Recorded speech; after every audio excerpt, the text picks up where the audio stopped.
Welcome to the Idaho Business Podcast, the only Idaho podcast focused on providing profits for Idaho people. If you love our state and love small business, you are in the right place. We interview local legends, learn business, and have way too much fun doing it. You're listening to the Idaho Business Podcast with your friend, host, and all-around great guy and owner of New Clean Commercial Cleaning, Spencer Ward. All right, everyone, welcome back. Welcome to a new year, 2022. I got a new Idaho backdrop behind me. You guys listening in your cars or podcasts obviously can't see it, but it is majestic. It's beautiful. And we are here just proud to be in 2022, ready to rock and roll. All of you businessmen in Idaho, businesswomen in Idaho, I know you're amped to get ready. 2021 had some bumps and bruises, but let's go forward with some faith that we're gonna dominate this upcoming year. As always, we are sponsored by Dell's Outdoor Advertising. They are phenomenal at helping get people and businesses getting their messages across to their potential clients. They specialize in traditional and digital billboard space from Blackfoot all the way to Pocatello. And they offering great deals right now. All you have to do is mention that but listen to them on the podcast, and you heard about them on the podcast. They will give you your installation for free or your first month for free if you sign up for at least a 3-month billboard rental from them, either digital or trend. If I could speak today, it would be fantastic. Or traditional. So that is the deal. Go give Rob a call at Dell's Outdoor Advertising. He can make that happen for you right away. Okay, it's a new year, peeps. We're some of us feel like we're just surviving 2021, and I'm sorry you feel that way. And some of us, are finishing better than others. Wherever you're at in this point, and hopefully you're listening to this podcast, it's okay. It's that year's behind you now. You have the year in front of you now. So what are you going to do with that time in front of you? Are you going to cower in the corner and keep thinking, oh, the bad man's not going to come today? If I just keep my head down, we should be able to make it through all this craziness. Or are you going to say, put your Superman coat on, put your Superwoman cape on, and say, you know what? Things are going to happen this year regardless. But the things that knocked me off my horse last year, doggone, are not going to knock me off the horse this year. I'm stronger this year than I was last year. The bumps and bruises I got last year just calloused over and made me a stronger, meaner individual. Not meaner personality-wise, but just ready to fight for what's yours. And that's what I want to talk about today is just supercharging your sales. That's the big thing. I know everyone at the beginning of the year is thinking, okay, let's look at our budget. Let's look at our P&Ls from last year and see where we're at and see what we could cut. And that's smart. Your cost of goods sold, especially, at least in my business, it's what it is. I really can't shrink it down much because I've got to pay people the labor hours to do the job correctly. So those aren't going to change much, unless I start trying to rip off my customers and reducing my labor hours. Then I could save a little bit of money, but then I'm going to obviously tick off customers and we're going to lose clients. So it's a double-edged sword. So I can't touch that area. But what I can do, and many of you can do, and some of you can look at your cost of goods sold and see if there's something you can do there to be more efficient. But your overhead, your expenses, you can look at that and you can chop some of that stuff up, like with samurai swords, guys. If there's some stuff that's just not providing value, and things you can do without, obviously I'm in the janitorial sector, even if sometimes that includes the janitorial services, which obviously I'm not going to recommend because you invested, many dollars into your nice facilities, building them, maintaining them, just to let them go under. Not a good idea, but still, you got to do what you got to do. But what solves everything is supercharging your sales. Um, you can sell and you can bring more and more revenue into your company as long as you have your numbers right, which you should by now if you're listening to me this long. We're now on our second year done, and we're moving continually into more and more episodes and more years with this podcast. So you should know at this point that you got to get your numbers right, because it doesn't help you to grow the supercharger sales if your numbers aren't right and you're losing money when you sell new clients. So let's talk about supercharging your sales. Now, we all like money coming into our businesses, but we all have to understand there's certain prospects or clients out there that would really just fit us perfectly. And I call them perfect prospects. These are the clients that, are maybe the bigger fish out there. And I know many of you probably think, if they're a small client or a big client, they still take about the same amount of time to help and service and to provide value to. So why not make them more bigger fish? So first thing I would do, we've talked about this before, is compile a list of your perfect prospects. Who are the big fish out there that you want to go after? Who deserves your services or your products? Who are those out there? And name the names. If there's certain people you need to get a hold of. If you're in the IT business, okay, who is the CTO of this business? Who is the manager of this IT data house or whatever it may be? If you supply grocery stores or whatever it is, okay, what are the grocery stores am I not supplying? Oh, this grocery store has six of its own chain, six stores in its chain. I'm not supplying. Well, that maybe that's not a huge chain as it goes to grocery stores, but that's still a good little size fish there. So put those people down and get them in an Excel file, Google Sheets file, something that's going to have some backup to it, and literally put their names, their company, their positions, their email addresses, stuff that you can find. And this is where you have to kind of stalk them a little bit.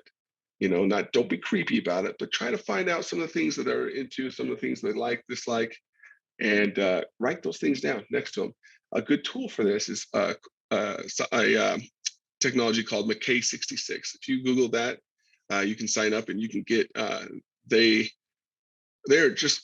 make it their business to get data points and understand how people are and who they are. So you can get some information from McKay66. I'm not getting paid by them, but that's a good source to go to for doing some homework. Obviously, as you're doing this homework, we're doing this to grow our businesses, but obviously, you should have that belief that you can make this company's and this individual's life better by using your products or services. We're no one's, we do not condone any fly-by-night companies that are here to make a quick buck and skedaddle and scamper out as soon as they get a little money in their pocket and offer no warranties or no guarantees or anything like that. So we are here to add value to our prospects and our perfect prospects. So once we get some information, build upon the people, our perfect prospects, what's next?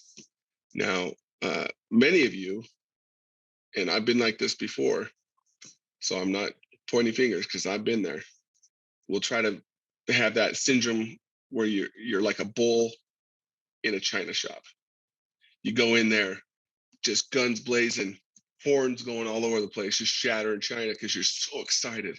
You're like Tommy Boy as you're in the diner and you're trying to explain how you have this pretty little pet and you just want to do everything to sell it. And we don't do ourselves any good service by doing that. We do a lot of bad by doing that because we go in there guns blazing and just hot with our slick sales pitches ready to rock and roll. Many times they're going to say, what makes you different? I've had the same slick sales presentation. I've had the same, things offered my way, what makes you different? And they're going to pass you by. Okay. So the first thing you should do is really just build trust. And what are some things that you could build trust with? Provide value, provide value, provide value. Okay. Maybe obviously their clients most likely aren't the same as your clients, but maybe you can do something for them that would add value to them, for their clients, make them look good in front of their clients. Something like that would be huge.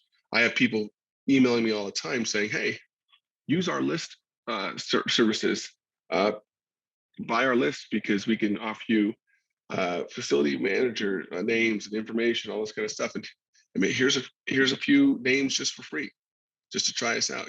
So they're trying to do something to add value and to build my trust, saying, "Oh, this obviously they're giving me something for free here. It's costing them some money to give this to me, but they're trying to build something with me." So that's a good example of how to build some trust. It's not always, obviously you build trust first, do some stuff like that. You can also do surprise and delights. We've talked about that in the past. One of my last partners, I found out when he was trying to sell someone a service or a product, I can't remember what it was. I've told this story before because I love it. He found out he's a big time runner, and he sent this guy, and I found out his favorite author, his book and stuff like that. He sent this guy a one running shoe, this really high end running shoe, just one of them. And I think he sent him like a copy of a book, I think autographed by the author. So it was really catered to this person that he wanted to get in touch with. And he had some cool little note in there saying, "Hey, I'd love to talk with you. If you'd ever like to see the other shoe, you can reach me at this," or I don't know how he said to get a hold of him, but he did. Anyways, within with a few days, it could have been on the next day even, as soon as he received that my old partner got a call from this guy, loving what he just received because it's catered directly to him, and wanting to hear what my partner had to sell or to say or anything. And then I think later on, as they started doing business together, of course, he got the other shoe, and it was just a good relationship building and trust building, value adding transaction there. So those are good things to do as you're trying to do your perfect prospect. Set those things up. So it's not just, hey, I'm going to go out full out, guns blazing the first time I see you, and I should get a sell, right? No. There's many times you're not closing a sell anywhere after, any time before at least 4 to 5 visits, sometimes up to 8 visits. And I'm not just saying visits, but just different interactions. Okay. So very unlikely that your first interaction with this person is going to result in a sell. Okay. So you have to have that longevity within you, knowing that, okay, the bigger fish do take longer to reel in, but I'm here for the long haul. I'm going to continue to show and provide value to this individual and to this organization, because as soon as they know they can trust me and they like me, whenever this a situation arises where they need my service or product, I'm going to be the first one to think of, because I'm that guy that's there. I'm always there, willing to help them, willing to provide value at no cost to them so far. So that's kind of the situation we want to be in. It's I know if you're thinking about it as a dating thing, it's kind of like being in the friend zone, and that's a bad thing, really, kind of when it comes to in the dating realm. But when it comes to this, I think this is kind of where you thrive, because you're building trust, you're building value, and eventually you may be able to date that the supermodel that you're wanting, so or get this perfect prospect that you're wanting. So anyways, get those lists together. Start and this doesn't happen overnight, guys, but you can start like this month, starting putting people together. Like, I know you have people in your head that you're like, okay, I'd love to have that person's business. I'd love to have that company's business. Okay, start writing them down. Start with a perfect prospect, or call it a dream call them a dream 100. You have a list of 100 of your most perfect prospects, but maybe just start out with a dream 10, a dream 20, maybe a dream 40, and focus on these people. And then little by little, just continue to build this dream list, and then have things, set reminders up to continue to find ways to provide value and gain trust from these people. And you're not doing it in a weird, I'm just gonna fly by night with them, get their money and leave. But you're doing it in an honest way that you really do care about this organization and this person, and you really do believe that your service or product will make their lives better and easier. That's where you want to come from. Now, all sales aren't typically this hard, but the big fish, this is a good way to get big fish landed. Saying all that, there should still be some automated sales funnels that you have set up that'll help bring in sometimes big fish, but just the normal size fish that come in. Automated things that provide value. You see a problem that you see in the arena that you're servicing. Okay, you agitate that problem and then you solve that problem. That's what those sales funnels are all about. And if you can get something like that set up, you can start getting some leads coming through that every month, every week. Then you got something going for you. It's taken me years, but finally I have something set up that I'm starting to get leads coming from some sales funnels online, but it's working and I'm not shutting them down. So it doesn't matter how much you're paying for a lead. Okay. Obviously I say that with an asterisk next to it, because if you're selling a product and it's a one-time sell or something like that, and it's costing you $100 to get the lead and the sell, and the products, you're not even making any money by selling them that product because how much it costs you to get that lead and the sell, that does make sense. But if you have something reoccurring or something like that, it's got to make sense. But at the same time, if I have a lead that costs me, $100 and a lead that costs me $8, what lead do you want to go after? The answer is all of them. Okay, as long as it makes sense, you go after all of them.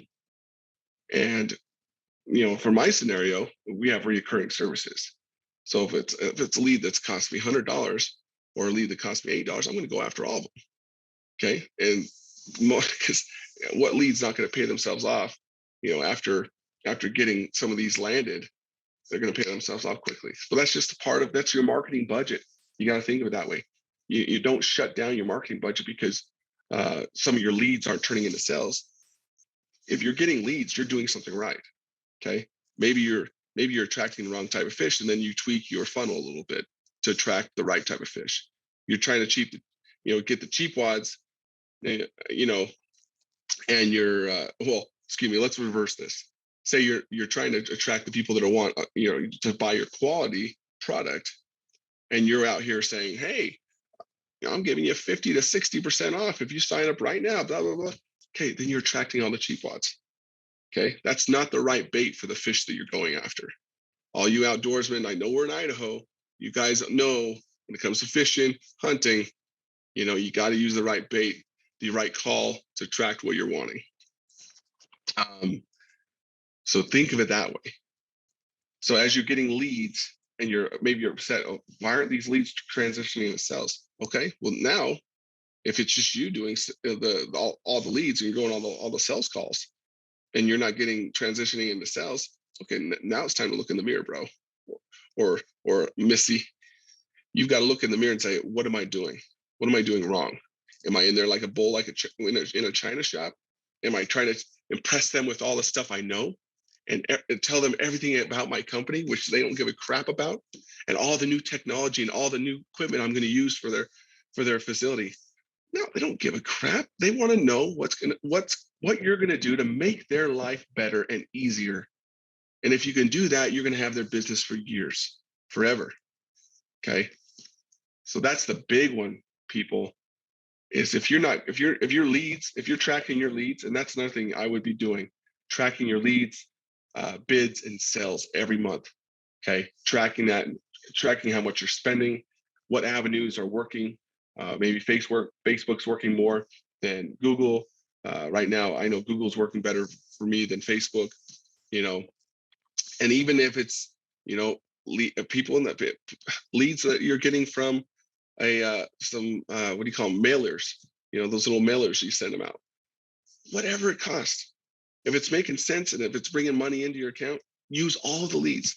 But you got to remember, you gotta go in there, not ready to tout your business and tell them how good you are, but go in there with understanding, trying to get pain from them. Help me. Remember, we talked about pain, agitate, solve. Okay. If they come in and you're talking about a software. I'm not a crazy tech person, but say, you know, you're trying to sell a security software and the person you're going in for a sales call with just had a massive breach and they're freaking out, you know. Now, does it do good for you to go in there and just badmouth their current provider and your competition? Oh man, if you were with us, blah, blah, blah, blah, blah, blah, this wouldn't happen. No, you're just rubbing salt on their wound. That's the wrong type of salt. You know, feel for them, and you can agitate their pain in a way that doesn't make that you're not directly going after their competitor. You know, maybe their pain is, oh man, I just got hacked and it lost some lists of ours for some of our clients or something like that. Okay, that could be a surface pain. The next question you ask is, okay, so what? So what? They're going to say, well, freak, my manager is going to be on my butt. I may be fired for this. You know, okay, now we're talking pain. If they're the decision maker, now you got pain. Okay, now we talk about that pain. Okay, and how your solution can help that pain. You know, if they can keep their job, if you can make them look good so they can keep their job and make their system look better, yeah, that's the way you do it. You don't go in there with bull like in a China shop thinking, oh, this and this and this and this, I can do this, we. Don't do that. Don't do that. Talk about them and their problems. Agitate and find a solution. Okay. Anyways, enough's enough for this episode. Hope you got some stuff out of it. And I'm telling you, I'm not the pro, obviously. I'm still growing my company, but I'm telling you the things that are working for me, the things I'm working for my other people in my group, in my mastermind group, because these things are working, they're proven. But if you can show, in summary right now, if you can show that you believe, if you show that you can provide value, and you can build trust, and you believe that you can make their life better from your product or service, you're on the right foot. Just remember, it's not about you, it's about them as you go to sell. Okay. And you should be there selling, asking questions to really make their life better, not just to make your competition look like a piece of crap or make yourself look amazing, because they can see through that. Everyone tries to do that and they don't. It's just goofy. Be authentic, you know, care about the person, care about the company, and it'll make you'll see your leads, the number of leads transitioning to sales dramatically go up. Speaking of that, if you want your cleanliness to go up in your building, this last sponsor of our podcast for the episode is my company, New Clean Commercial Cleaning. If you go on to newclean.com, go in through our schedule yourself a janitorial solution huddle call. That's all it is call, brief call with us. No high pressure garbage. We don't come in there like in a bowl like in a China shop. And you just say, hey, heard about you on the podcast, maybe interested in your services. Let's talk. Perfect. Just by saying that, you get 2 of your restrooms in your office, the tile and grout in those restrooms cleaned absolutely for free. Doesn't matter if you sign up with us, doesn't matter what you do, but just by making that call, that's the offer from this podcast. And that's what we're going to do to provide value for you and to build some trust that we can do these services for you. So in conclusion, build your list. Okay. Do your homework. Don't go in there like a bull in a china shop. Build your trust. Use surprise and delights. Provide some value. And generally think to yourself as you go on a sales call, how can I make this person's life better? Instead of, oh, this is going to be this kind of commission, or this is going to bring this much revenue into my company. Yeah, it's fun to have that happen. And it's nothing wrong to think, oh, I'm obviously we're doing this to make more money. But in our companies, we know we can make their lives better as they use our services and our products. So have that going into it all, and really care about that type of person, and you're going to see your leads to sales go quite a bit higher. I'm telling you right now. So you guys have a great week. Go out there and conquer it. Use your mindset. Have 3 to 5 goals that you're going to go out with for the year, and just think to yourself. Number one, I just think the world in general, in our country and in Idaho, we need just to find some more happiness. And I've said that in a post before, the New Year's. Find happiness in your life. Okay. If you're not happy and you don't have any money now, you're not going to be happy when you have money later. Okay. You gotta be able to be grateful for the things you have, the family you have, whatever it is. Be grateful for where you're at in life now. And I promise you, the things you want later on are going to come your way. So until then, you guys keep it on, and have a great first week of the year. Adios. Congratulations on spending a couple of minutes getting a little bit smarter, having some fun, and supporting the Idaho business community. If you're feeling the love, make sure to subscribe, rate, and review on iTunes, Stitcher, or wherever you are.